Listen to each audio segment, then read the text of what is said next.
Garee Atis Namaa Faawundeeshinii dhugaa dubbachuuf hojii boonsaa, hojii dansaa hojjetaa jirtu. Dhugaa dubbachuu baay'ee tokko hojii gaariidha. Hojii namatti toluu jechuudha. Waaqayyo baraaf jireenya keessan haa eebbisu. Waan jennu hin qabnu. Galatooma guddaa isaa isiniin jedha dhugaa dubbachuuf. Maaliif harmee boonee dhaqxanii ijaan argitanii jajjabeessuun keessa waan guddaadha kun dhugaa. Baay'ee namatti toltu. Waaqayyo bara keessan ammallee haa eebbisu. Hojii boonsaa hojjechaa jirtu. Hojii namatti tolu, waaqatti tolu dhugaa. Galatoomaan isiniin jedha. Egaa harmeen boonee immoo dhugaa dubbachuuf baay'ee garaa namaa nyaatu. Baay'ee tokko seenaa boonee yeroo dubbatan himimmaan qabachuun dadhabe dhugaa dubbachuuf. Booneen duuti ishii nama baay'ee miite, nama baay'ee gaddee, nama baay'ee boo'e.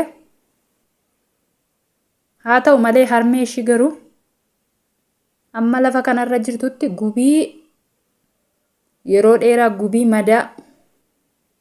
madaan fayyine itti ta'ee jechuudha. Maaliif amma lafa kanarra jiraattutti dhala koottee dhala ishii san maqaa waamuun dhiistu. Baay'ee nama gaddisiisa duuti booneellee.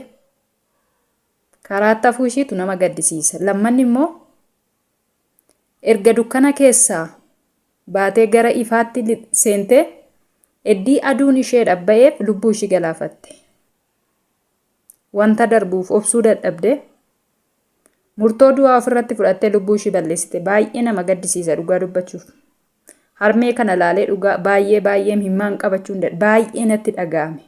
Gaafa seenaa ishee maqaanii bo'an baay'ee tokko in ulfaata dhugaa. Waaqni obsa namaaf haa kennu malee. Qoraan gurguree rakkadhee jiruuf jiraachisaatti.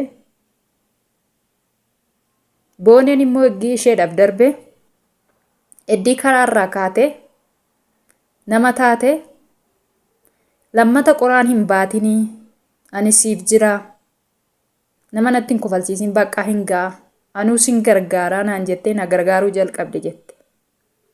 Uffata addisii na fiddee natti uffiste, caammaa natti fiddee natti uwwiste, na gargaarte, na bukkee dhaabatte. Naaf taatee tokkittii koottee gizee dubbattu baay'ee tokko dhugaa. Baay'ee nama gaddisiisa. Kana jechuun namatti ulfaata. Booneen illee iddoo dhugaa jirti. Booneen bakka hin deemne dhaqanii hin deebine deemtetti garuu waaqayyo jajjabine mootummaa isaatti ishee hasimatu. Otoo booneen hin deebiti ta'e mimmaan ijoollee laqamtee fi mimmaan ijoollee biyya ishii gimbiitu ishee deebisa ture. Garuu isheen deebi'uu dandeessu. Baay'ee namatti ulfaata. Waaqayyo harmee ishii sanaaf jajjabina gooftanaa kennuuf baay'ee ulfaata. Baay'ee tokko bara yeroo isheedhaaf bari'etti obsa dhabde. Waa baay'ee dabarte. Jecha namaa waan hundumaa dabarte. Bakka tarkaanfattee uffee jettetti aduun itti lixxe baay'ee nama gaddisiisa dhugaa. Mucaan kana fakkaattu dhabamuun ishiillee in ulfaata. Karaatti hafuu ishiitu baay'ee tokko ana duuti namaa ani akka kanaa nama duuti iyyuu jira.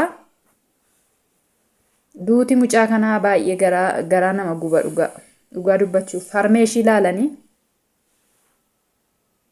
baay'ee tokko ulfaata. Waaqayyo harmee ishiif jajjabina haa kennu. Isheef immoo waaqayyo mootummaa isaatti ishee haa simatu. Waaqayyo dhugaa ishii immoo hin gatin. Dhugaa ishii waaqayyo haa baasu waan jennu hin qabnu. Baay'ee nama gaddisiisa, baay'ee ulfaata. Haadha ishii sanaaf immoo waaqayyo gooftan jajjabina haa kennu. Baay'ee nama gaddisiisa. Waan jedhamu nama dhoowwa dhugaa. Duuti boonee baay'ee tokko ulfaataadha. Egaa waaqayyo immoo waan godheef qaba. Hin beeknu. Murtoo kana waan isheen ofirratti hatattamaan fudhatteef hin beeknu. Seexana gidduutti kute malee namni akkamitti waa baay'ee darbee obsa xiqqoo dhabde. Waan jennu hin qabnu dhugaa dubbachuuf. Harmee ishii ilaaleen baay'ee garaa koo na raafame. Baay'een himimmaan qabachuu dadhabe. Baay'ee natti dhaga'ame akka namummaatti. Egaa wanti godhamu hin jiru. Waaqayyo jajjabina harmee ishiif haa kennu malee. Dhugaashiin gatii waaqayyo dhugaashii haa baasu waanan jedhuun qabu.